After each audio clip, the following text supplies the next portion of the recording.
할렐루야. 오늘 하나님의 말씀 봅니다. 창세기 12장 봅니다. 창세기 12장 1절부터 9절까지입니다. 우리 집에서 찾으신 줄로 있습니다. 우리의 합독 창세기 12장입니다. 창세기는 맨 앞에 있죠. 12장. 여호와께서 아브라함에게 이르시되 너는 너의 본토 친척 아비 집을 떠나 내가 네게 지시할 땅으로 가라. 내가 너로 큰 민족을 이루고 네게 복을 주어 네 이름을 창대케 하리니 너는 복의 근원이 될지라. 너를 축복하는 자에게는 내가 복을 내리고 너를 저주하는 자에게는 내가 저주하리니 땅의 모든 족속이 너를 인하여 복을 얻을 것이니라 하신지라. 이에 아브라함이 여호와의 말씀을 쫓아갔고 롯도 그와 함께 갔으며 아브라함이 하란을 떠날 때에 그 나이 75세였더라.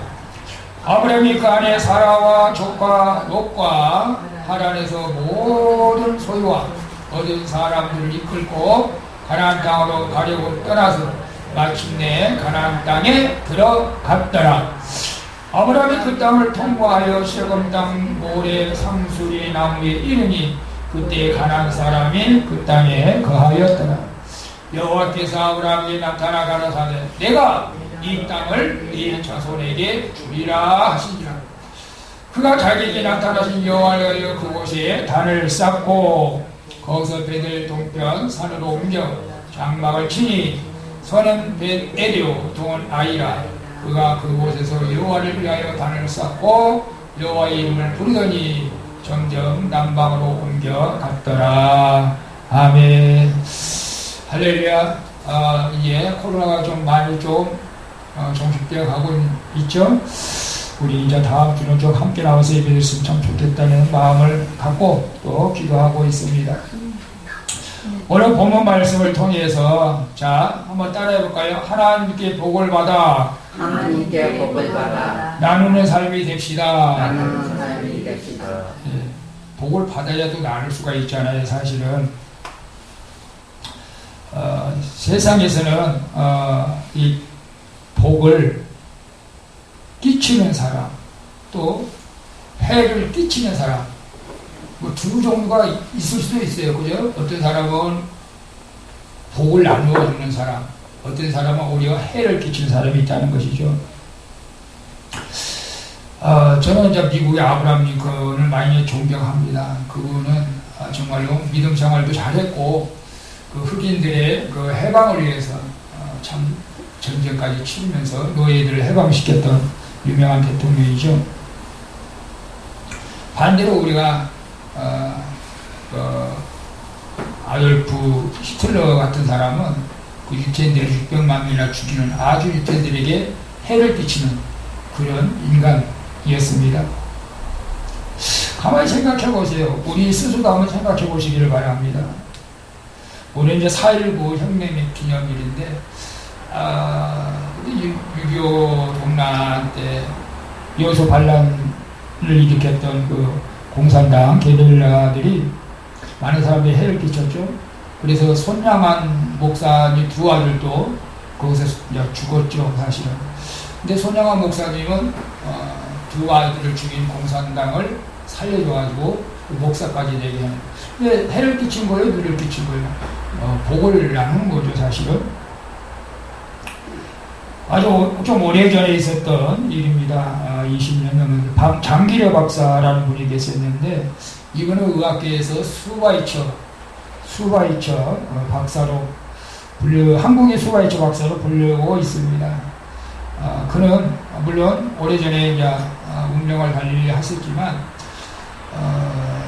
평생 의사로서 무료로 어려운 사람을 진료하면서 좋은 소식을 복음을 전했던 사람입니다. 그래서 이 사람을 갖다가 작은 예수라고 그런 호칭까지 붙일 정도로. 자기는 재산이 하나도 없어요. 의사이지만. 대부분 의사, 변호사, 뭐 이렇게 검사, 판사 되면 또 자기 재산을 이렇게 증식하려고 하는 사람들이 대부분이잖아요, 사실은. 참 그게 쉽지 않죠, 사실은. 제가 그냥 목회 비전스쿨, 우리 인터콤, 제가 이제 지난주도 우리 사모님이랑 같이 듣는데, 거기는 이제 평신도 선교사 정말로 목숨을 걸고 어떨 때는 나가서 선교하는 그런 단체이기도 합니다. 도전받고 선교에 또 관심을 가지려고 합니다. 중앙아시아 카자흐스탄에서 그 알마타에서 선교하는 그 신송태란 선교사님이 계셨는데, 이분도 그 지역에 그 고려인들과 카자흐스탄 사람들에게 복을 끼치며 살았던 선교사입니다. 근데 선교사가 항상 좋은 일이 있는 건 아닙니다. 때로는 오해를 받아서 그동안 전도했던 선교했던 사람들이 몽땅 나가면서 돌을 던지기도 했다. 그럴 때마다 하나님 앞에 눈물로 기도도 했지만, 그러나 많은 사람들이 이제 그 선교사님의 마음을 알고 다시 돌아와서 무릎을 꿇고 회개하면서 그 카자흐스탄에서 선교사 일을 굉장히 잘 감당하고 있다고 합니다. 그래서 이 선교사님이 카자흐스탄에서 국무총리의 명예를 되는 감사장까지도 받을 정도로 그렇게 이제 세상에 이제 복을 끼치며 살고 있습니다. 복을 받아야 복을 끼칠 수도 있습니다. 성경에는 받는 자보다 주는 자가 더 복이 있다고 이렇게 말씀하고 있어요. 성경에도 사실은. 오늘 본문은 아브라함이 이제 소명을 받습니다. 소명, 하나님의 부르심을 받는 사건입니다. 참 이게 이제 하나님의 테스트라고 할 수도 있겠죠. 물론 이삭을 100세 때 바치라는 시험도 통과했지만, 아브라함의 믿음과 순종을 시험해 보려고, 그래서 장차 하나님이 계획한 은총과 축복을 아브라함에 주려고 오늘 우리에게 말씀하고 있습니다. 근데 하나님의 복, 여러분, 우리 믿음의 사람들은 이제 복이란 그 베리카 복이라는 거에 대해서 좀 생각을 우리가 달리, 세상 것과는 달리 해야겠죠. 우리 믿음의 사람들이니까. 그 유대인들은 이 복이라는 거에 대해서는 이런 생각을 먼저 생각하고 있대요. 하나님께로부터 온 것만 복이다. 하나님께로부터 오지 않는 건 복이 아니다. 그러니까 여러분, 물론 생각은 어떻게 하냐에 따라서 다를 수도 있겠지만, 하나님의 허락하에 하나님이 주시는 건강, 하나님이 주시는 물질, 하나님이 주시는 환경이 복이지, 내가 무언가 열심히 해가지고 노력해가지고 이렇게 오는 것은 복이 아니라고 이렇게 말씀합니다. 물론 우리가 노력도 해야겠지만 사실은. 그리고 어떤 분들은 이 오늘 복이라는 개념을 갖다가 은혜로 이렇게 해석하는 분들도 있습니다. 근데 이 복은 두 가지를 의미하고 있습니다. 첫 번째로는 여러분 뭐니 해도 사실 물질, 이 땅에서 필요한 것을 다 얻는 그런 복일 수도 있습니다. 나중에 말씀드리겠습니다만, 아브라함은 이제 5가지 복을 받았죠. 그 다음에 중요한 것은 이제 영적인 복입니다. 영적인 복. 근데 어떤 분들은 물질의 복이 더 중요하느냐, 영적인 복이 더 중요하느냐, 이 한 가지만 말하지는 않고 두 가지 다 말을 합니다만, 사실은 물질적인 복보다는 영적인 복이 더 중요하죠. 물질의 복은 우리가 인생이 70여 80이면 이 땅에서 그 정도만 누리고 살지만, 영적인 복은 영원히 하나님과 함께 하기 때문에 영적인 복이 더 귀한 걸로 생각을 합니다. 자, 그런데 하나님께서 아브라함을 부르셨습니다. 여러분, 아브라함만 여기서 불렀다고 생각하면 안 돼. 하나님께서 지금 오늘 이 한 시간 예배를 드리는 저와 여러분도 이 소명을 받은 거예요. 하나님은 우리를 부르신 거예요. 그런 차원에서 우리가 말씀을 드려야 됩니다. 그때는 아브라함을 불렀지만 지금은 저와 여러분을 부르고 있다는 사실입니다. 그런데 불러가지고 먼저 첫 번째 한 것이 뭐였죠? 너의 본토 친척 아비 집을 떠나라는 것입니다.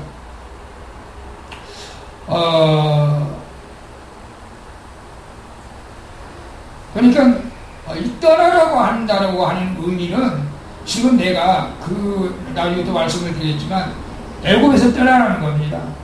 바벨론을 떠나라는 겁니다. 불신앙의 저지의 삶에서 떠나라고 말씀하시는 거죠. 그래서 하나님께서 우리를 부르실 때는 가장 네가 세상에서 그것을 의지하고 있는 그것에서 먼저 떠나라. 이제 그것을 우리에게도 동일하게 말씀하고 있는 것을 봅니다. 그래서 우리 성도라고 하는 그 의미가 뭐죠?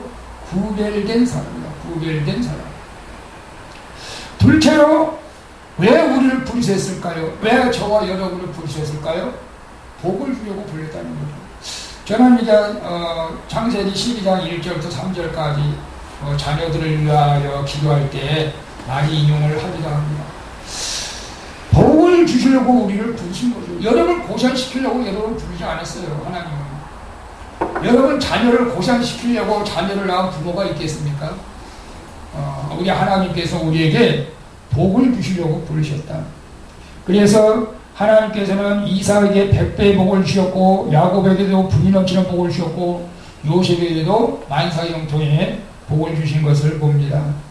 그래서 하나님께서는 한번 말씀하신 것에 대해서는 분명하게 실행하십니다. 그래서 민수기 23장 19절에 하나님은 인생이 아니시니 시원치 아니하시고 인자가 아니시니 후회가 없으시도다. 어찌 그 말씀하신 바를 행치 않으시며 하신 말씀을 실행치 않으시랴. 하나님은 복을 주시려고 우리를 불렀기 때문에 반드시 복을 우리는 받아야 됩니다. 그러면 세 번째는 뭐냐? 그 복을 받아서 복을 남에게 끼치게 하는 것입니다. 그래서 땅의 모든 족속이 너를 인하여 복을 얻을 것이다 라고 말씀합니다. 땅이 모든 족속에 너를 통해서 복을 받을 것이다. 이것이 가장 우리에게 중요한 것입니다. 여러분, 우리가 복을 받는 것도 중요하지만 그 복을 남에게 끼치는 것, 남에게 그 복을 나누는 것, 이것이 더 귀하다는 것을 말씀드립니다. 그래서 모든 족속이 너를 통해서 복을 받는다. 모든 족속이. 그래서 오늘 우리 사랑하는 우리 성도 여러분들, 내가 복을 받고 복을 그 이웃들에게 나눠줬으면 좋겠다, 그런 마음이 들었어요. 그렇다면은 복을 받고 그 복을 이웃들에게 나눠주려면은 우리가 어떤 삶을 살아가야 되겠을까요? 아브라함처럼 살아가야겠죠. 아브라함처럼 불렀으니까. 그래서 1절에 한번 봅니다. 여호와께서 아브라함에게 이르시되 너는 너의 본토 친척 아비집을 떠나 내가 네게 지시할 땅으로 가라. 아까도 말씀드렸죠. 누가 네 뒤에 남주지 삼가 말고 떠나라. 뒤돌아가지 말고 떠나라. 근데 소돔과 고모라 소음을 너무나 악이 성행해서 하나님께서 심판하시려고 했을 때 롯과 그의 가족들, 부인들이 뒤를 돌아다보지 말고 앞만 보고 가라, 미련 없이 가라, 그렇게 말씀하셨죠. 근데 누가 뒤돌아봤죠? 미련이 남아서 저 재산, 저 집, 그걸 어떻게, 미련이 남아서 뒤돌아본 사람이 누구였죠? 롯의 부인. 그래서 뭐가 됐죠? 소금기둥 됐잖아요. 참 우리가 신앙생활을 하기 위해서는 철저하게 과거에 세상에 얽매였던 것들, 이런 것들에서 완전히 우리가 뒤돌아서야 될 줄로 믿습니다. 그냥 무조건 하나님 편에만 서야 된다. 그래서 하나님께서는 그런 걸 우리에게 연단시키는 거예요. 가끔 가다가. 아직도 너희들이 과거에 얽매이고 세상에 얽매이면 그런 데서 떠나는 것입니다. 그래서 좀 더 구체적으로 말씀드리면 그것입니다. 갈대아 우르는 비옥한 땅입니다. 갈대아 우르는 비옥한 땅입니다. 또 그곳에서는 하나님을 믿는 사람은 없습니다. 우상 숭배하는 사람들만 있습니다.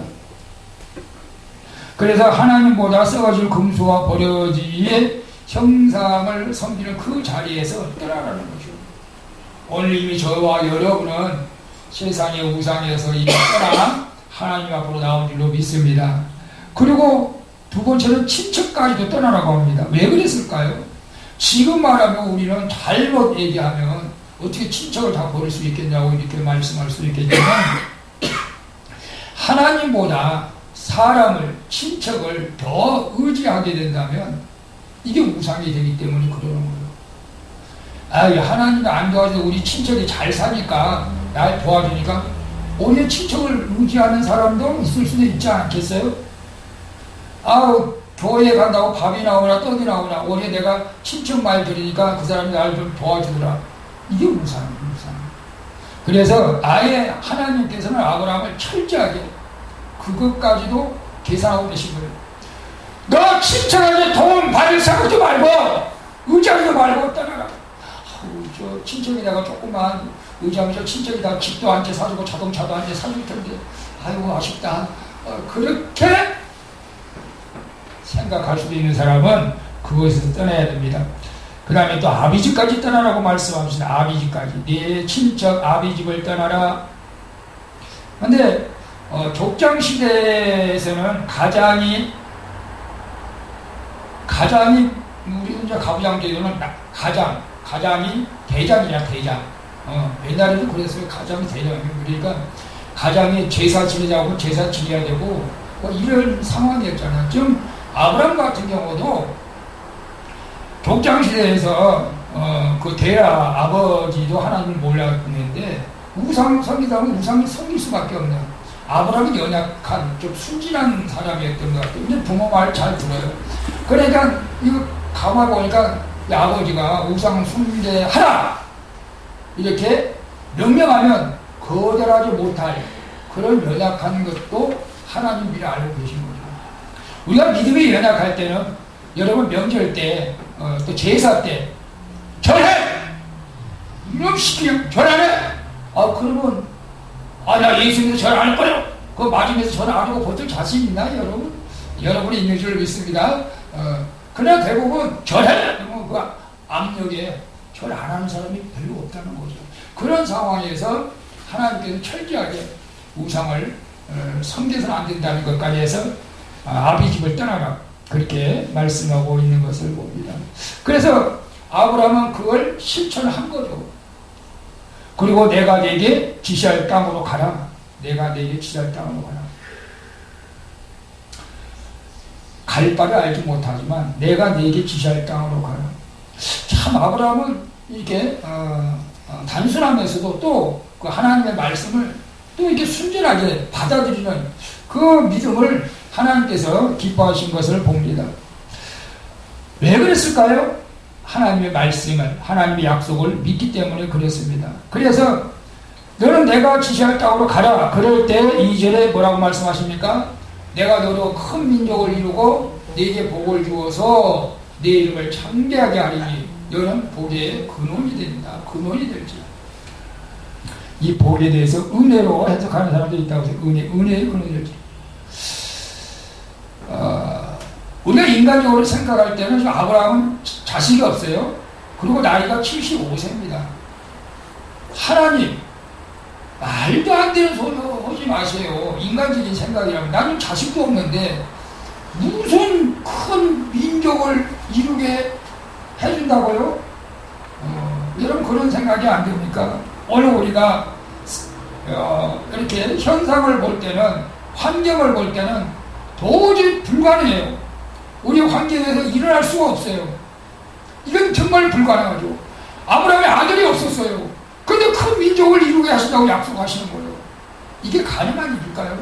오늘 여러분이 앞에 이 환경 가운데서 불가능한 일, 인간이 볼 때는 불가능한 일 같을지라도 하나님께서 하신다고 하면 하나님이 하실 줄로 믿습니다. 아멘. 오늘 많은 사람들이 요즘은 안타깝게도 지금 결혼을 많이 안 하잖아요. 사실은 옛날처럼. 근데 우리 믿음의 사람들은 반드시 저는 결혼을 해야 된다고 생각합니다. 그래서 많은 후손들을 건강하게 이 땅에 우리가 많이 배출해서 이 땅을 다스리게 해야 될 줄 저는 믿습니다. 그 다음에 큰 민족을 이루게 하실 거다. 그래서 나중에 몇 백년 후에 우리 자손이 정말 아브라함이 그 후손에서 예수 그리스도가 나왔잖아요. 메시아가 나왔잖아요. 하나님 약속대로 거대한 민족을 이뤘잖아요. 이스라엘 거대한 민족을 이루고 세계 만방에 퍼쳐졌잖아요. 지금 오늘 우리도 말씀에 의지하고 그냥 어떤 때는 바보처럼 그냥 믿는 거예요. 사실은 바보처럼 원래 믿음은 바보처럼 믿는 거예요. 우리 생각으로 머리로 계산해서 못 믿습니다. 바보처럼 그냥 믿는 거예요. 그래서 하나님께서는 아브라함이 바보처럼 믿었지만 그 믿음대로 하나님 약속한 대로 세계 열방의 민족을 그 후손들이 허락해 주신 줄로 믿습니다. 그 다음에 이름을 창대케 하신 약속입니다. 내 이름을 창대케 하리라. 여러분 제가 지난 주일날도 말했나 짐승은 죽어서 가족을 남기지만 사람은 죽어서 뭘 남깁니까? 이름을 남기면 좋지 않겠습니까? 내가 하나님의 영광을 위해서 뭔가 세상에서 선한 일을 해서 이름을 남긴다는 것은 더군다나 이름을 창대할 때 예수 그리스도를 얘기할 때는 아브라함의 후손이라고 계속 나오지 않습니까? 메시아가 아브라함의 후손으로서 14대, 28 이렇게 36대에 거쳐서 메시아가 이 땅에 오셨습니다. 저는 그래서 그런 기대도 해보는 거예요. 사실 야, 몇백 년 후에 내 증손자, 손자가 이 땅에서 어떤 큰일을 할까? 하나님의 영광에 어떤 큰일을 할까? 그런 것도 기대하면서 오늘 우리가 예수 그리스도 안에서 믿음으로 살아가야 될 줄로 믿습니다. 나만 보면 안 돼. 많은 사람들이 자기 자신만 행복하면 된다. 물론 여러분도 자신이 행복해야겠지만 그러나 어쩔 때는 우리가 옛날에 가시고기라는 고기가 있는데 그 고기는 고기를 갖다 어미라고 그래야 되나? 어미라고 고기를 뭐라고 그래야 돼? 어미라고 불러야 돼? 고기 엄마라고 불러야 돼? 예. 고기의 어미는 자기가 죽을 때는 전부 새끼들 밥으로 자기가 그냥 분신을 그냥 이렇게 밥으로 먹이를 주면서 죽는다. 오늘 우리는 부모님이라면 내 혼자만 잘 사는 것이 아니라 자손들이 잘 되기 위해서 우리가 기도해야 되고 나는 고생하더라도 자손들이 잘 되기 위해서 우리가 더 믿음을 가져야 될 줄로 믿습니다. 그 다음에 이제 복의 근원이 너는 복의 근원이 된다. 야, 복의 근원이 된다. 생물의 근원이 어디 있습니까? 생물의 우리 산꼭대기에서 나와서 흘러서 내과를 이룹니다. 복의 근원이 된다고 하는 것은 모든 사람들이 너 때문에 복을 받게 될 것이다. 너 때문에.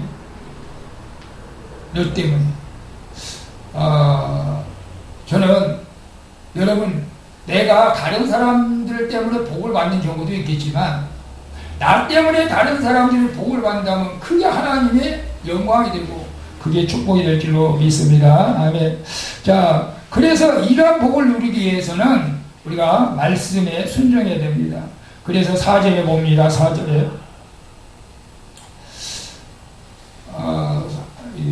4절에 이 아브라함이 여호와의 말씀을 쫓아갔다라고 말씀하고 있어요. 4절에 안 나왔네.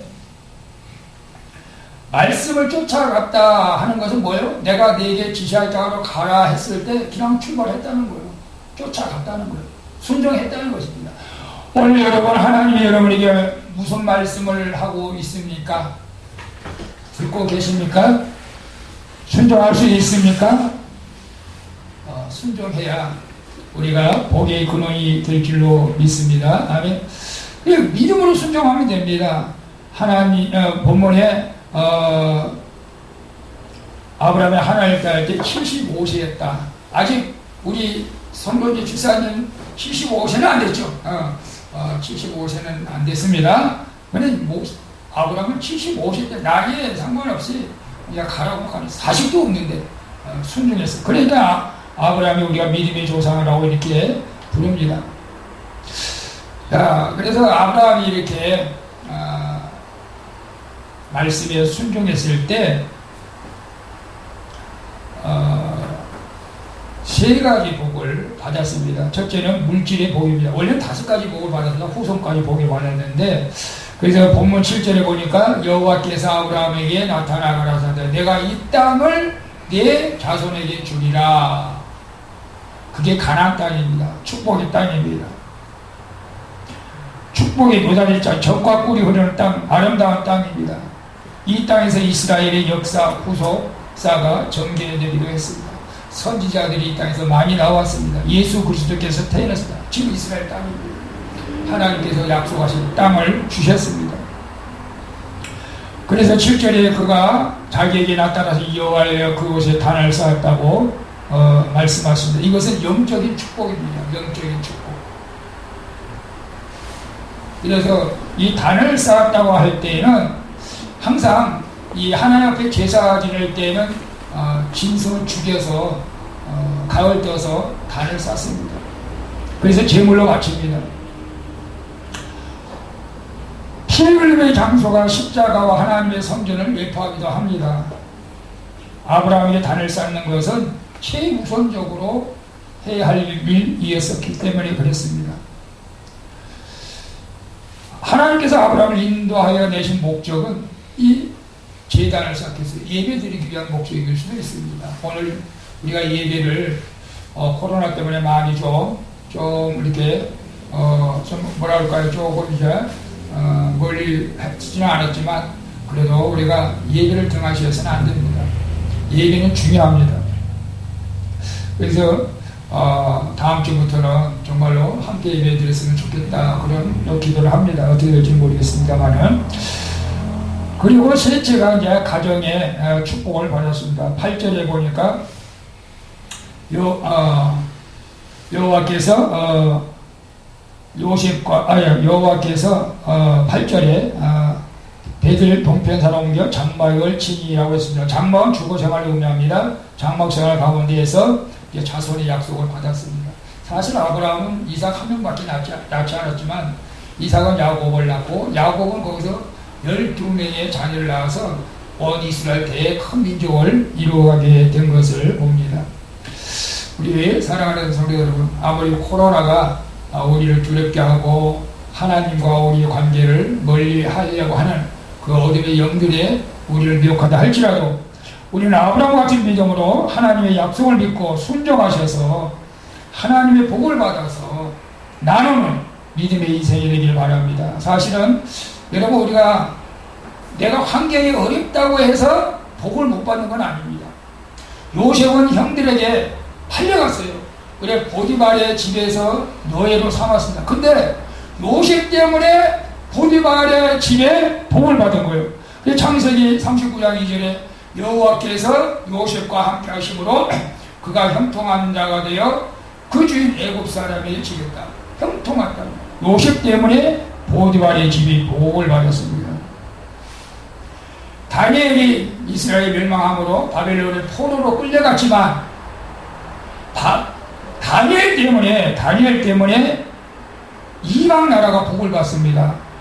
다니엘 6장 28절을 봅니다. 이 다니엘이 다리오 왕의 시대와 바사 사람 고레스 왕의 시대에 형통하였더라. 왜? 누구 때문에? 다니엘 때문에. 오늘 믿음의 사람 한 사람 때문에 여러분 가정이 복을 받고 여러분 직장이 복을 받고 여러분의 믿음의 한 사람 때문에도 교회가 복을 받습니다. 사실은 여러분 그런 기쁨이 여러분이 있었으면 좋겠습니다. 나 때문에 교회가 복을 받고 나 때문에 직장이 복을 받고 나 때문에 가정이 복을 받고 나 때문에 여러분 또 사업의 복을 받아야 될 줄로 믿습니다. 아멘. 그래서 저는 이제 3절 말씀 한 절하고 마치려고 합니다. 3절 말씀 같이 한번 읽어봅니다. 너를 축복하는 자에게는 내가 복을 내리고 너를 저주하는 자에게는 내가 저주하리니 땅의 모든 족속이 너를 인하여 복을 얻을 것이니라 하신지라. 아멘. 자, 결론적으로 말씀드립니다. 오늘 우리에게 따지고 보면 많은 복을 받았습니다. 사실은 따지고 보면 많은 복을 받았습니다. 첫 번째는 우리가 구원의 복을 받았습니다. 이 구원의 복을 나누시기를 축복합니다. 나 혼자만 구원받는 것이 아니라 구원의 복을 나눠야 돼요. 나 때문에 다른 사람이 나를 통해서 구원받는다면 그보다 더 큰 나눔이 없습니다. 여러분, 예수 그리스도의 사랑을 받고 있습니까? 사랑을 나누십시오. 예수 그리스도의 사랑을 나누십시오. 이것이 우리가 하나님의 사랑을 나눌 때 하나님께서 기뻐하십니다. 헌신의 복을 나누시기를 바랍니다. 충성의 복을 나누시기를 바랍니다. 물질의 복을 나누시기를 바랍니다. 여러분이 이런 믿음을 통해서 여러분의 가정과 직장, 사업장 또 섬기는 모든 교회가 여러분 때문에, 여러분의 믿음 때문에, 여러분의 아무나 모든 믿음 때문에 복을 받기를 예수님의 이름으로 축원합니다. 예수님께서 우리에게 가장 큰 복을 나눠주셨어요. 사실은 예수님께서 십자가를 지시고 죽으시고 부활하셔서 우리에게 큰 구원의 선물을 우리에게 가져다 주었습니다. 이 구원의 선물을 혼자만 가지지 마시고 이 구원의 복을 나누어서 모든 민족이, 여러분 선교사 한 사람이 가가지고 어저께는 그 수영로 교회 어떤 집사님이신가? 혼자 2,000명을 지원되는데 2,000명을. 아우 주여, 저도 도전 받고 싶은데 어떻게 혼자 2,000명. 그 구원의 복을 나누는 거예요. 내가 하나님을 예수님을 만났기 때문에 예수님을 담대히 증거할 수 있는 거죠. 사실 여러분 금년에 꼭 여러분의 하나님의 복을 받아서, 믿음의 복을 받아서, 구원의 복을 받아서, 물질의 복을 받아서, 건강의 복을 받아서, 헌신의 복을 받아서, 충성의 복을 받아서 남들에게 나눠줄 수 있는 그런 삶이 되기를 예수님의 이름으로 축원을 드리겠습니다. 기도합니다. 전능하신 아버지 하나님 감사합니다. 오늘 우리에게 하나님께서 불러주셔서 복을 주시자고 하는 것은 그 복을 나만 누리는 것이 아니라 그 복을 모든 사람들에게 나눠줄 수 있도록, 그래서 온 족속이 너를 위해서 복을 받을 것이라는 것을 증거하기 위해서 우리에게 복을 주실 때 아버지 나누어 갖게 하여 주옵소서. 나는 남에게 해를 끼치는 자가 아니라 복을 나누는 자가 되어지게 하여 주시옵소서. 오늘 아버지 교회 나오지 못한 성도들이나 교회나 모든 자에게 그런 좋은 일들이 있게 하여 주시옵소서. 예수님의 이름으로 기도합니다. 아멘.